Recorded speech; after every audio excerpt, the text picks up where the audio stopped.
I have come here to chew bubblegum and kick ass.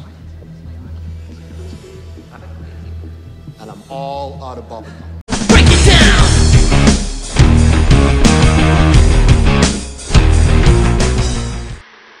Hey YouTubers, Degeneration Hanks here, and welcome to a special episode of the WWE Collectible Review.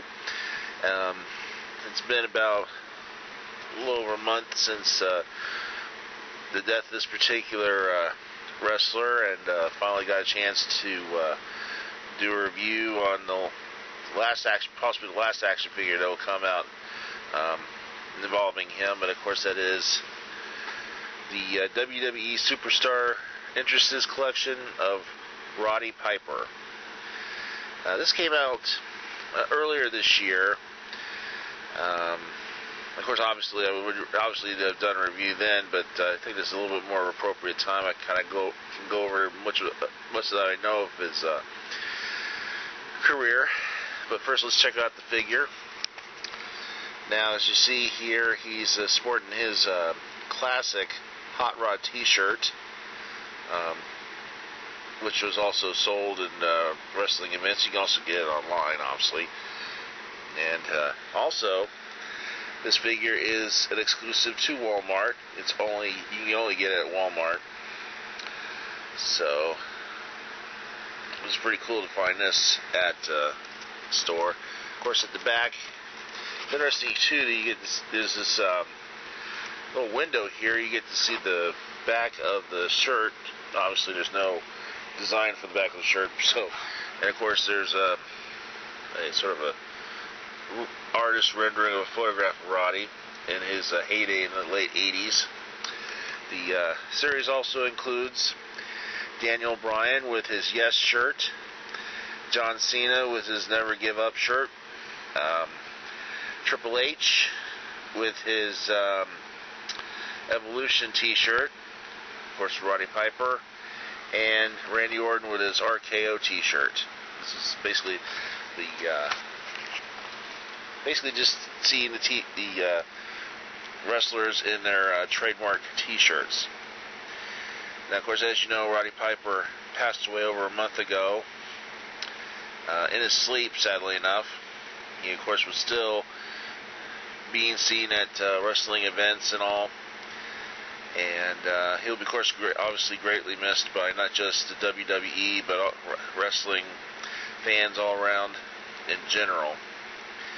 Ironically enough, his death came at the heels of the fall of one of his number one adversaries.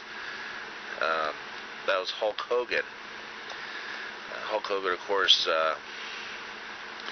no longer with the WWE. It's interesting too. I still see his figures and stuff still around, but probably it's going to be a slow go on that. So, maybe in all intents and purposes, Roddy Piper got the last laugh. Of course, he probably knew about what happened with Hulk Hogan before his death. Now, of course, right after Hulk Hogan became the world's champion in 1984, Roddy Piper became sort of the leader at the time of the heels of the WWE. Of course, at that time was known as the WWF. And he, if you ever watched the animated series Hulk Hogan Rock and Wrestling, Roddy Piper, of course, was shown as the leader of that group of heel wrestlers. Of course, none of the wrestlers' actual voices were used in that animated series. The live action stuff were the actual wrestlers, but not the animated characters. Of course, after a couple of WrestleManias, especially the one when he went up against Hulk Hogan's friend at the time, Mr. T, in a boxing match, Roddy kind of stopped being the number one nemesis of Hulk Hogan, even though that was sort of one of the most memorable one-on-ones outside of the ring. And of course, that was even brought up when they were all in the WCW as well. Roddy Piper, of course, had other fish to fry, especially when it came up to the time when he turned from heel to face And also that was, of course, around the time he was doing that classic cult science fiction movie, They Live, where, of course, that's where I got that scene, which I'm now using as an intro to my latest videos. If you don't remember, of course, he went up against a wrestler known as Adrian Adonis, who, of course, was at the gimmick of his gimmick was he was an openly gay wrestler. In the late 80s, that was kind of a shocking turn of events. Of course, the wrestler himself wasn't really gay; it was just a gimmick for the time. So Roddy Piper, of course, had to not only protect his honor, but also the honor of his interview forum known as Piper's Pit against the Adrian Adonis' flower shop. Now, of course, they went up against each other at WrestleMania, and Roddy Piper won that match. And, of course, the winner would have to shave the loser's head. And he, of course, wound up doing that and had a lot of fun doing that, too. Of course, he, of course, also became Intercontinental Champion at that time as well, winning that from the Canadian Mountie. So he was kind of riding high, and he, of course, took some time off, obviously, until he, of course, made his return to wrestling through the WCW. Right at the time, Hulk Hogan himself turned heel and joined the NWO. And Roddy Piper at that time also started sporting not just his trademark T-shirt and kilt, but also a leather jacket, which, of course, he still wore even up to more recent events. And, of course, Roddy Piper is, of course, one of the classic wrestlers of the WWE Hall of Fame. And I'm glad that they did do that little tribute to him at the beginning of wrestling at WWE Raw Monday following his death.